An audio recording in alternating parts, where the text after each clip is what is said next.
ପିଲାମାନେ ତମେ କେମିତି ଅଛ? ମୁଁ ଆଶା କରୁଛି ତମେମାନେ ଭଲ ଥିବ। କାଲି ପିଲାମାନେ ମୁଁ ଭୁଲରେ ମୋ ଚ୍ୟାନେଲଟିକୁ ସହଜ ଶିକ୍ଷା କହିଦେଇଛି।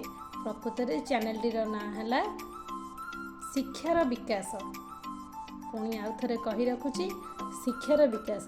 ପିଲାମାନେ, ମୋର ଶିକ୍ଷାର ବିକାଶ ୟୁଟ୍ୟୁବ୍ ଚ୍ୟାନେଲକୁ ତମମାନଙ୍କୁ ସ୍ୱାଗତ। କାଲି ଆମେ ତୃତୀୟ ଶ୍ରେଣୀର ଗଣିତ ବହିର ସୂଚୀପତ୍ର ବିଷୟରେ ଜାଣିଥିଲେ। ଚାଲନ୍ତୁ ଆଜି ଯିବା ବହିର ପ୍ରଥମ ପାଠ ବିଷୟରେ ପଢ଼ିବା। ଦେଖିବା ପାଠଟି କ'ଣ ଅଛି, କ'ଣ ଦେଇଛି, ତା ବିଷୟରେ ଆମେ କିଛି ଶିଖିବା। ଦେଖ ପିଲାମାନେ, ଇଏ ହେଉଛି ତୃତୀୟ ଶ୍ରେଣୀର ଗଣିତ ମଜା ବହିର ପାଠ 1। ବିଷୟଟିର ନାଁ ହେଉଛି କାଗଜ ଖେଳ। ଚାଲ ଯିବା ଆରମ୍ଭ କରିବା। କାଗଜ ଖେଳ କ'ଣ? ତମେମାନେ ପିଲାବେଳେ କାଗଜ ଖେଳ ଖେଳିଥିବ, ଏବେ ମଧ୍ୟ ଖେଳୁଥିବ। ଚାଲ ଦେଖିବା ଏଠି କ'ଣ ନୂଆ କଥାଟେ ଆମ ପାଇଁ ଦେଇଛି। ସେ କହୁଛି, ଚିଙ୍କୁ ଓ ମିଙ୍କୁ କାଗଜ ନେଇ ଖେଳିବା ଆରମ୍ଭ କରିଦେଲେ। କାଗଜକୁ ଭାଙ୍ଗି ସେଥିରେ ଡଙ୍ଗା, ଫଟକା, ଟୋପି, ଟ୍ରେ, ବଲ୍ ପ୍ରଭୃତି ତିଆରି କଲେ। ପ୍ରଥମେ ଚିଙ୍କୁ କାଗଜଟିଏ ନେଇ ସେଥିରେ କ'ଣ ତିଆରି କଲା ଦେଖ। ଚାଲ ଦେଖିବା କ'ଣ କଲା। ଦେଖ, ପ୍ରଥମରେ ସିଏ ଗୋଟେ ଚଉଡ଼ା କାଗଜଟିଏ ନେଇଛି। ଏହାକୁ ଚିତ୍ର 2ରେ 4 ଭାଗରେ ଭାଗ କରିଛି। ଚିତ୍ର 3ରେ ପୁଣି ଭାଙ୍ଗିଛି। ତମେ ଦେଖୁଥିବ 1 ଠାରୁ 9 ପର୍ଯ୍ୟନ୍ତ ସିଏ ଧୀରେ ଧୀରେ ଗୋଟିଏ ପରେ ଗୋଟିଏ ପାହାଚ ଦେଇ ତିଆରି କରିଛି। ଆଚ୍ଛା କହିଲ ଦେଖି ପିଲାମାନେ, ଚିତ୍ର 9ରେ ଶେଷରେ ସିଏ କ'ଣ କରିଛି? ଚିଙ୍କୁ କାଗଜକୁ ଭାଙ୍ଗି ସେଥିରେ କ'ଣ ତିଆରି କଲା? ହଁ, ନିଶ୍ଚିତ ପିଲାମାନେ, ସେଥିରେ ସିଏ ଡଙ୍ଗାଟିଏ ପ୍ରସ୍ତୁତ କରିଛି। ଏଠି ଉତ୍ତରରେ ଆମେ ଡଙ୍ଗା ଲେଖିପାରିବା, ବା ଉତ୍ତରଟି ଆମର ଡଙ୍ଗା ହିଁ ହେବ। ଚାଲ ଏଠି ଆମେ ଡଙ୍ଗା ଲେଖିବା।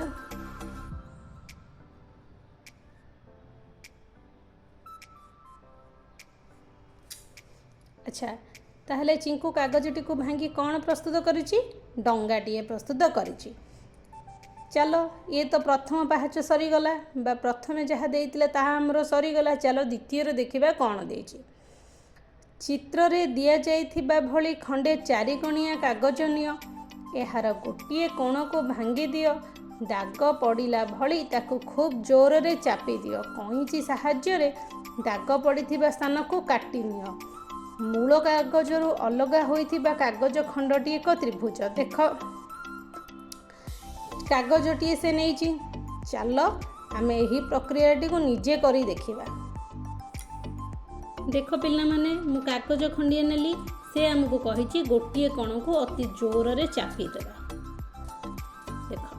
ଦେଖ, ମୁଁ ଅତି ଜୋରରେ କାଗଜ କୋଣଟିକୁ ଚାପିଦେଲି।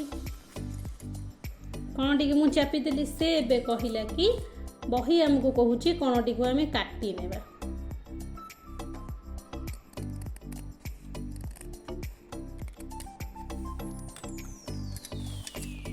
ଦେଖ ପିଲାମାନେ, ମୁଁ କୋଣଟିକୁ କାଟି ନେଇଛି। ଦେଖ, ମୁଁ କୋଣଟିକୁ କାଟି ନେଲି। ଏହା ଗୋଟିଏ ତ୍ରିଭୁଜର ଆକୃତି ଧାରଣ କରୁଛି। ଏଇ ହେଉଛି ଗୋଟିଏ ତ୍ରିଭୁଜର ଆକୃତି।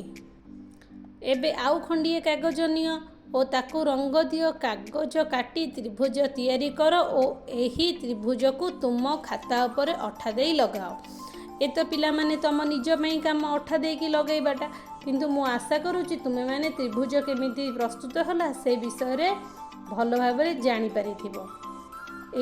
ଆମେ ପ୍ରସ୍ତୁତ କରିଥିବା ତ୍ରିଭୁଜଟି ଅତି ସୁନ୍ଦର। ଏହି ତ୍ରିଭୁଜ ବିଷୟରେ ଆମେ ଆଉ ଅନେକ କଥା ଜାଣିବା। ତା ଆମେ ପରବର୍ତ୍ତୀ ଭିଡ଼ିଓରେ ଜାଣିବା। ଆପଣମାନେ ମୋ ସହିତ ଅନେକ ପରିମାଣରେ ଯୋଡ଼ି ହୁଅନ୍ତୁ ପିଲାମାନେ। ଯୋଡ଼ି ହେଲେ ଆମେମାନେ ଅଧିକରୁ ଅଧିକ କଥା ଜାଣିବା। ଯଦି ଭିଡ଼ିଓଟି ଭଲ ଲାଗୁଛି ଲାଇକ୍ କର, ସେୟାର କର ଓ ଅନ୍ୟ ପିଲାମାନଙ୍କ ସହିତ ମୋର ଏଇ କଥାଟିକୁ ପହଞ୍ଚାଅ। ରହିଲି ପିଲାମାନେ, ଜୟ ଜଗନ୍ନାଥ।